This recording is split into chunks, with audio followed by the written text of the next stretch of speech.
So kakatapos na ng Caloocan Boys, so takbo na ako dito. Hindi ko na naumpisahan pero napakaganda ng laban. It's between Manila versus Taguig Pateros. Taguig Pateros, grabe ang lakas niya. Taguig Pateros, coming from the School of Graciel Christian College yata yun.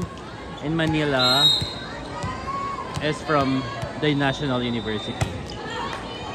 Once again, this is NCR Mate 2024. Grabe. Ang gaganda ng laban. Sobrang sabay. Pati dito sa kabila, semis na rin. Parañaque and Quezon City sa elementary. Pero dito muna ako, guys. Oh my God. Manila versus Taguig Pateros or Tapat. 18-9. 9 points advantage by Manila. Palaban tong number 8 ng Tapat. Small but terrible siya. I've heard her name is Duday, number 8. Ang lakas. Lumilipad. Number 6, serving. Grabe guys, ang gaganda ng laban. Kaso isa lang muna mako-cover ko, mamaya na ako doon. So highlights lang to mga ka-sisters, okay? So sorry. At least makita nyo lang yung mga naglalaban dito sa NCR Meet 2024. Grabe, elementary sa kabila, paluan din.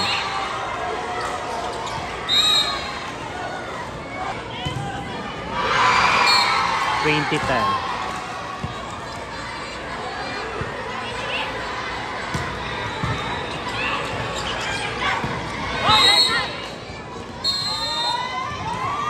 NU Bulldogs Manila. Ayan si Duday. Ang lakas niya. In fairness. Kabog. Kaya pa!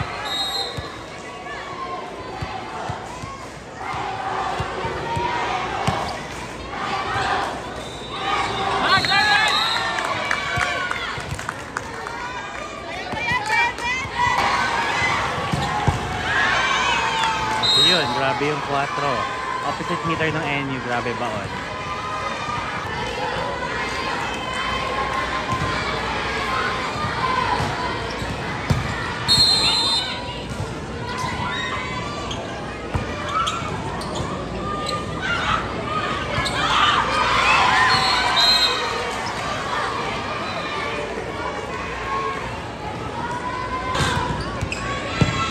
(22-12). Lamang ang Manila NU.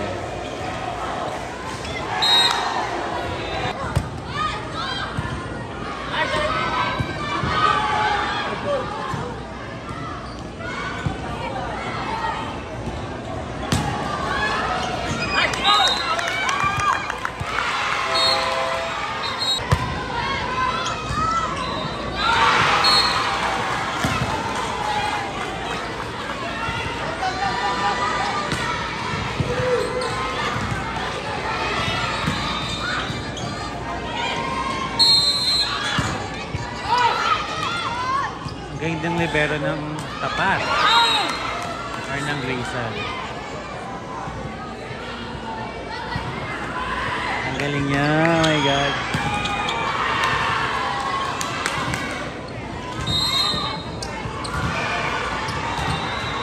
Guys, so trailer lang. Grabe, kabuga din elementary Parañaque and QC.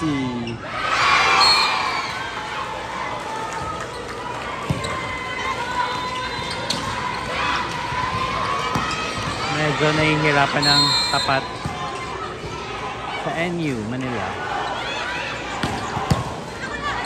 Pero sinusubukan pa rin ang lumaban.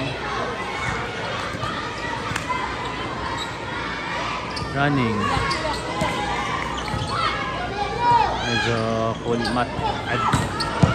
Advantage, grabe yung pumalo. Backrow. Advantage ng height.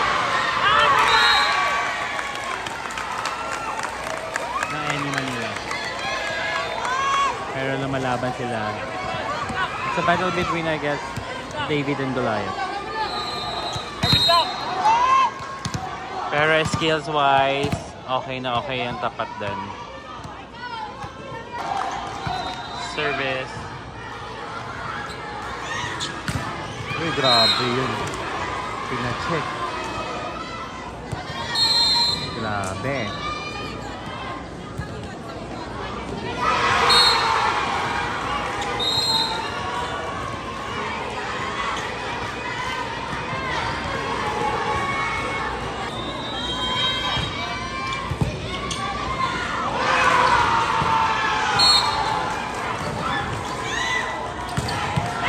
Another baon, number 11 ng NU.